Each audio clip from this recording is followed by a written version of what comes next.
अल्लाह तबारक व तआला जांचना चाहता है कि मेरे बंदो, हमने तुम्हें जिंदगी दी है, 100 साल, 60 साल, 70 साल, 50 साल जिंदगी जो हमने दी है, इस जिंदगी को तुम जायज फायदे में लगाते हो या नाजायज काम में लगाते हो?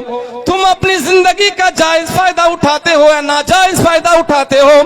तुम्हारी मौत होगी, अल्लाह तबारक व तआला हमारी और आपकी मौत के बाद अल्लाह तबारक व तआला के हमारे और आपकी पेशी होगी, हमारे और आपके अमाल की पेशी होगी। अल्लाह तबारक व तआला हमारा बाकायदा हमारे अमाल का इम्तिहान लेगा।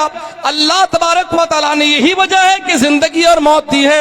एक बात हमें समझ में आई कि अल्लाह तबारक व तआला ने जिंदगी और मौत सिर्फ इसलिए दी है ताकि हमारे और आपका अल्लाह इम्तिहान ले।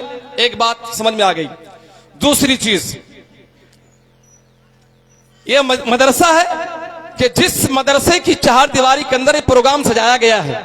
अब जरा बताएं, मैं जिस वक्त आया कुर्सियां खाली पड़ी थी और आने के तकरीबन 10 मिनट के बाद मैंने देखा कि मदरसे के कुछ बच्चों की बाकायदा उसका झुंड आया और सारी कुर्सियों पर बाकायदा जलवा फरोज हो गए, कुर्सियां फुल हो गई। ये अगर मदरसे के बच्चे नहीं होते आज इस वक्त तो अल्लाह की कसम ये जलसे की लाज नहीं रखती। आज इस जलसे की लाज रखी इन बच्चों ने। आप यकीन करें, यही मदरसा है कि जिस मदरसे के अंदर कुरान करीम की तिलावत की जाती है, कुरान की तालीम दी जाती है।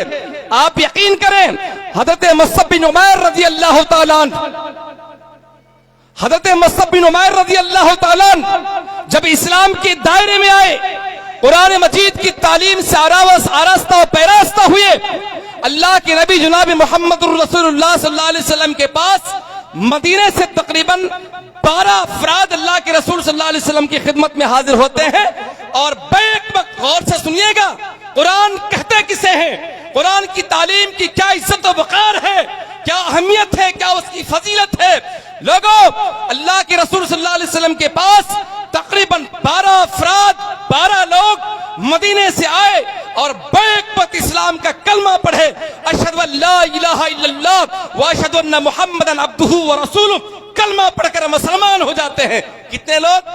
12 लोग। 12 लोगों ने इस्लाम का कलमा पढ़ा।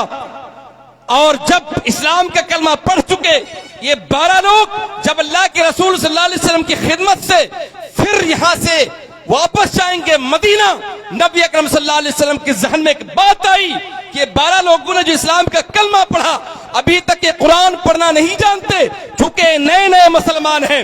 चलो इनको कुरान की तालीम से आरास्ता पैरास्ता करने के लिए एक उस्ताद की जरूरत है। ऐसे वक्त में जिस शख्स का इंतखाब मोहम्मद रसूलुल्लाह सल्लल्लाहु अलैहि वसल्लम करते हैं वो कौन थे? मुसअब बिन उमैर रज़ियल्लाहु तआला अन्हु होते। कुर्बान जाओ, मुसअब बिन उमैर को करीब बुलाते हैं।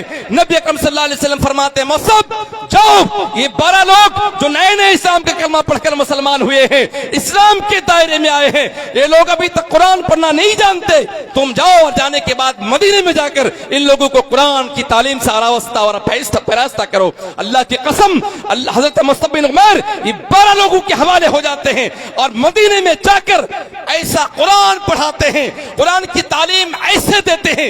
यकीन कीजिए, हजरत मुसअब बिन उमैर को जब लोग देखते, और आप यकीन कीजिए मदीने की गलियों से जब गुजरते थे और बच्चों की नजर जब पड़ती थी, लोगों की नजर पड़ती थी, तो लोग कहते थे जा अल मुकरी, कारी साहब आ गए, जा अल मुकरी, कुरान पढ़ाने वाले आ गए। लोगों, आप यकीन कीजिए, हजरत मुसअब बिन उमैर ने इतनी मेहनत की, इतनी मेहनत की, इतनी मेहनत की, 1 साल तक ऐसा कुरान पढ़ाया।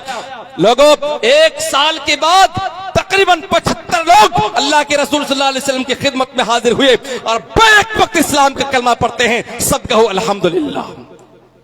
कुरान मजीद की तालीम देखिए, हजरत मुसअब बिन उमैर के अंदर कुरान था और यही वजह है कि अल्लाह के रसूल सल्लल्लाहु अलैहि वसल्लम ने इन 12 लोगों के साथ साथ मदीने की गलियों में कुरान मजीद की तालीम से आरास्ता और पैरास्ता करने के लिए कुरान मजीद की तालीम लोगों को देने के लिए मुसअब बिन उमैर को चुना और मदीने के हवाले किए। 2 बातें समझ में आ गई। तीसरी चीज, मेरी आखिरी बात है, सिर्फ 1 मिनट। तीसरी बात, अल्लाह तबारक व तआला ने जो हमें जिंदगी दी है, इस जिंदगी का जायज फायदा उठाते हुए लोगों हमें अल्लाह तबारक व तआला को राजी करने के लिए इबादत करनी पड़ेगी, नमाज पढ़नी पड़ेगी। आप यकीन कीजिए इबादत के मैदान में सबसे बड़ी इबादत है नमाज। क्या है? नमाज। सबसे बड़ी इबादत क्या है? नमाज। अल्लाह समद। इतने लोग मौजूद हैं, अगर कहा जाए अल्लाह का वास्ता देकर पूछा जाए, काबे के रब की कसम, खाना काबा को सामने रखकर अगर आपसे पूछा जाए कि जरा बताओ किस किस ने इशा की नमाज पढ़ी, जीरो। कितने लोग हैं कि जिनके हाथ ऊपर उठाएंगे और कहेंगे कि इशा की नमाज हमने जमात के साथ पढ़ी है। हज़रत उस्मान गनी हदीस के रावी हैं, कहते हैं नबी अकरम सल्लल्लाहु अलैहि वसल्लम फरमाते हैं कि जिसने इशा की नमाज जमात के साथ पढ़ी, गोया उसने आधी रात क़याम किया।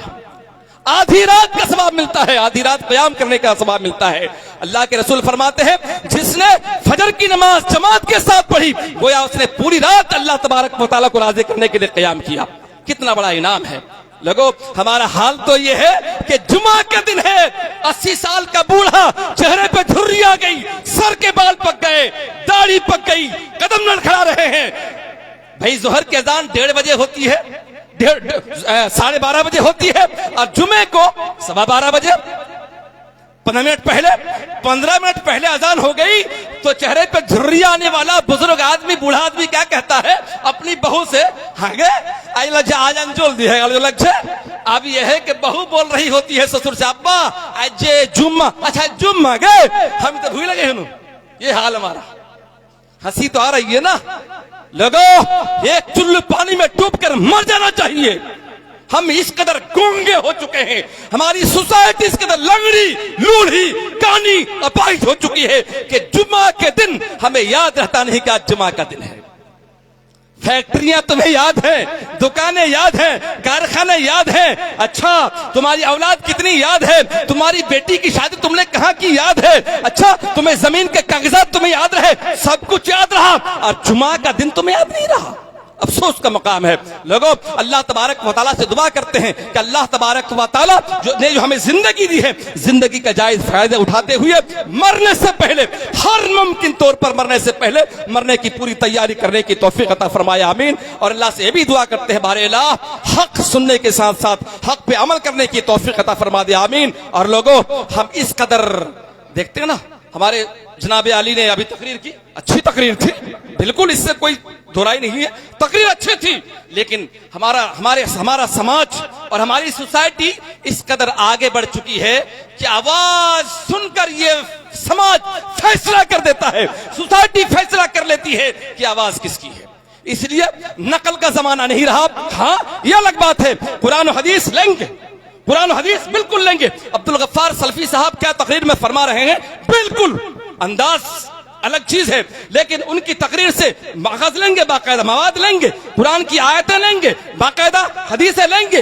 बहुत बेहतरीन सीखने का मौका है, बहुत इल्मी मुकर्रिर है अब्दुल गफ्फार सल्फी। मैं तो आज डंके की चोट, वो तो मुझे नहीं सुन रहे हैं ना, लेकिन यूट्यूब के जरिए से वो सुनेंगे। लोगों आप यकीन कीजिए, मैं तो दुआ करता हूं आज रात में इतने लोगों की मौजूदगी में इस अजीम शान पंडाल के अंदर बारे अल्लाह अब्दुल गफ्फार सल्फी साहब जो इल्मी मुकर्रिर हैं, अल्लाह उनकी उम्र दराज फरमा दे, आमीन।